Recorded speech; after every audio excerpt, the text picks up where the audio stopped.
Hello Capricorn, welcome to Guruma Hindi tarot. और ये reading है 13 सितंबर से लेके 19 सितंबर तक की।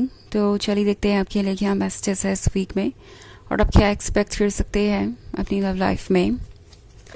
Messages for Capricorn.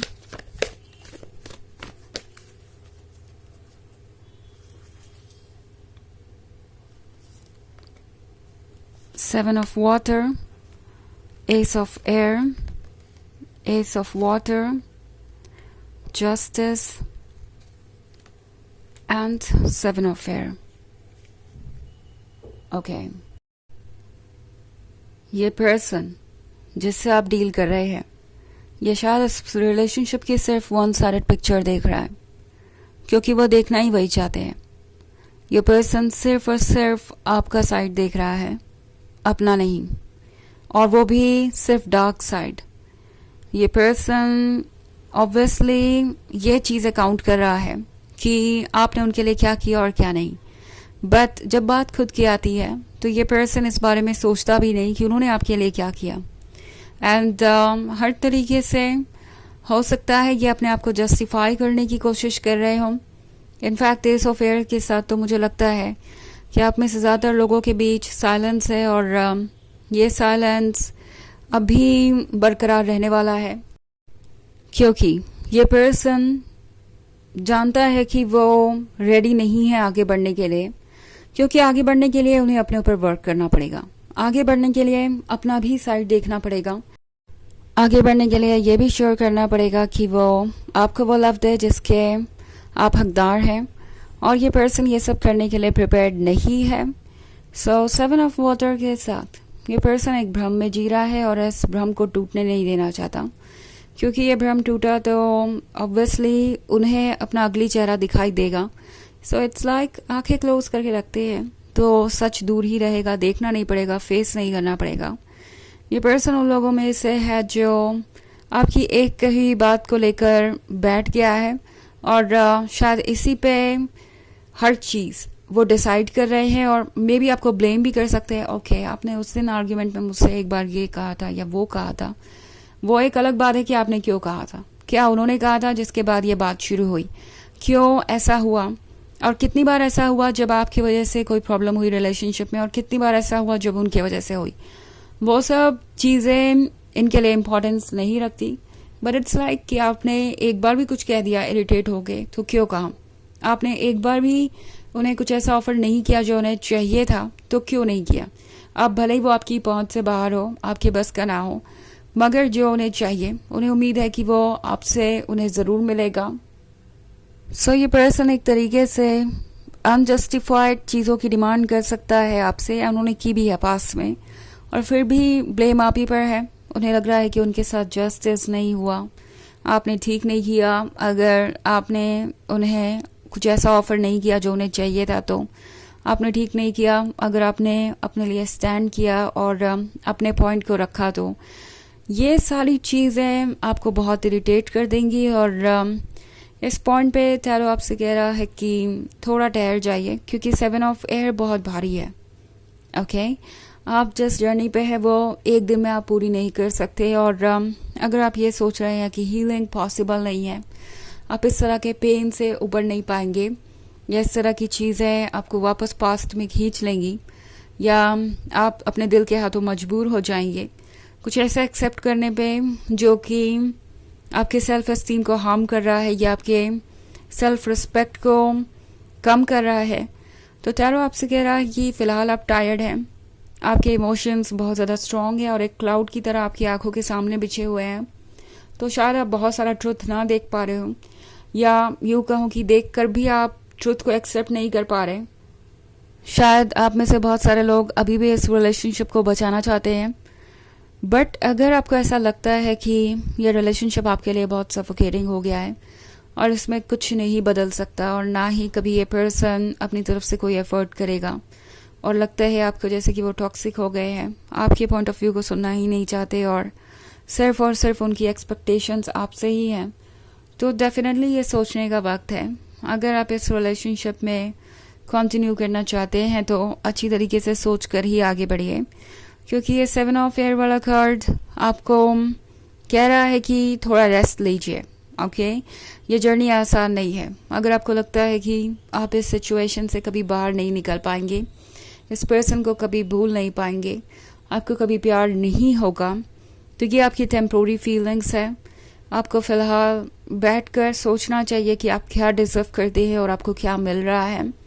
Unconditional love offer करना अच्छी बात है, but at the same time आपको ये पता होना चाहिए कि आप किसको अनकंडीशनल लव ऑफर कर रहे हैं। कैप्रिकॉर्न, ये सोचने वाली बात है कि क्या ये पर्सन इसका हकदार है भी, या फिर आप किसी ऐसे पर्सन को अपना लव दे रहे हैं जो बिल्कुल उसे डिजर्व नहीं करता।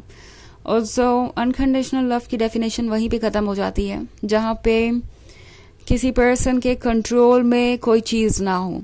ओके, अगर उनके कंट्रोल में कोई चीज़ नहीं है, वो अपनी कोशिशें कर रहे हैं, तो डेफिनेटली आपको उन्हें अपना लव ऑफर करना चाहिए। ऐसी चीज़ों के लिए किसी को भी आप गुड बाय नहीं कह सकते जो उनके कंट्रोल में नहीं है। बट जब बात आती है ऐसी चीज़ों की जिन पे वर्क किया जाना चाहिए और जो कि ज़रूरी है, और अगर ऐसा नहीं हो रहा, आप एक टॉक्सिक रिलेशनशिप में हैं, तो फिर वो अनकंडीशनल लव किसी काम का नहीं है और उस अनकंडीशनल लव को अप्रिशिएट भी नहीं किया जाएगा। स्पेशली ये पर्सन इसे अप्रिशिएट नहीं करेगा। सो ये सोचना ज़रूरी है कि क्या आपको ये रिलेशनशिप खुशी देगा लॉन्गर रन में। बिकॉज चाहे अभी आप जितना भी लो फील कर रहे हो, सैड फील कर रहे हो, ये टेम्प्रोरी है। बट अगर आप किसी ऐसे रिलेशनशिप में आ जाते हैं जिसमें कि आप सारी ज़िंदगी सफ़र करें या आपको वो रिस्पेक्ट और लव ना मिले जिसके आप हकदार हैं, तो शायद ये पेन सारी ज़िंदगी बरकरार रह सकता है। तो दिमाग से सोचने का वक्त है और उसके बाद फैसले लेना ठीक होगा। हालांकि ये एक जनरल रीडिंग है, तो ये सबसे रेजोनेट नहीं होगी। एनर्जी रिवर्स हो सकती है अगर आप क्रॉस वॉचर हैं। इसके अलावा अगर आप पिछले वीक की रीडिंग देखना चाहें तो उसका लिंक आपको डिस्क्रिप्शन बॉक्स में मिल जाएगा हमेशा की तरह। तो चलिए आगे बढ़ते हैं और देखते हैं और क्या मैसेजेस है आपके लिए। Messages for Capricorn, page of water, queen of air, eight of earth and four of fire. Okay, so queen of air का कार्ड है।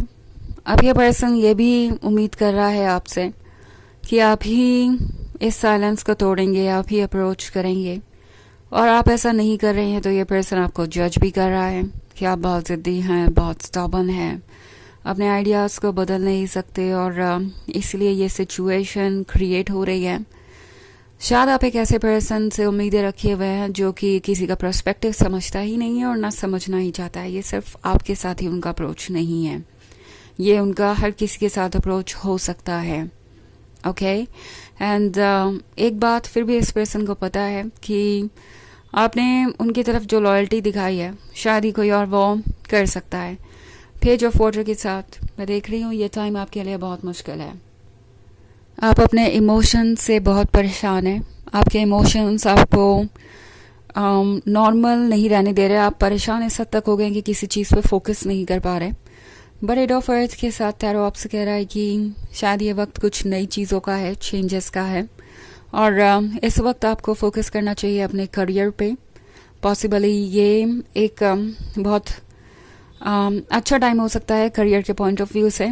आप काफ़ी सारे पैसे कमा सकते हैं। फोर ऑफ फायर के साथ जो कमिटमेंट आपको मिलना चाहिए वो कमिटमेंट आपको मिलेगा, बट देन आपको कुछ ऐसी चीज़ों को पीछे छोड़ना पड़ सकता है जो आपको फ़िलहाल तो बहुत पसंद है।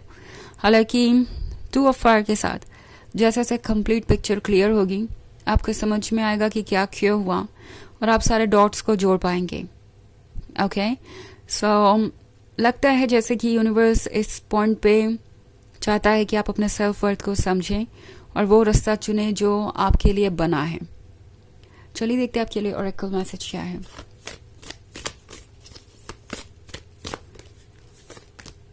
Priestess, how are you being called to step up and lead. तो ये कार्ड आपसे पूछ रहा है कि आपकी सोल आपसे क्या करने को कह रही है। शायद इस वक्त आपको खुद को लीड करने की ज़रूरत है। आप अपने लीडर हैं और किसी और को अपना लीडर मत बनने दीजिए। इमोशनली आप किसी से अटैच है, इसका मतलब ये नहीं है कि आप वो सब कुछ करेंगे जो कोई आपसे एक्सपेक्ट कर रहा है। ओके, तो अपने लिए स्टेप अप कीजिए, अपने लिए लीड कीजिए। क्योंकि यही आपके काम आएगा और आपका ट्रू कंपेनियन आपकी सोल ही है और इसके गाइडेंस में ही आप सबसे ज़्यादा सेफ हैं। तो यह है रीडिंग इस वीक की। आई होप आपको अच्छी लगी होगी। Thanks for watching. Till next video, bye.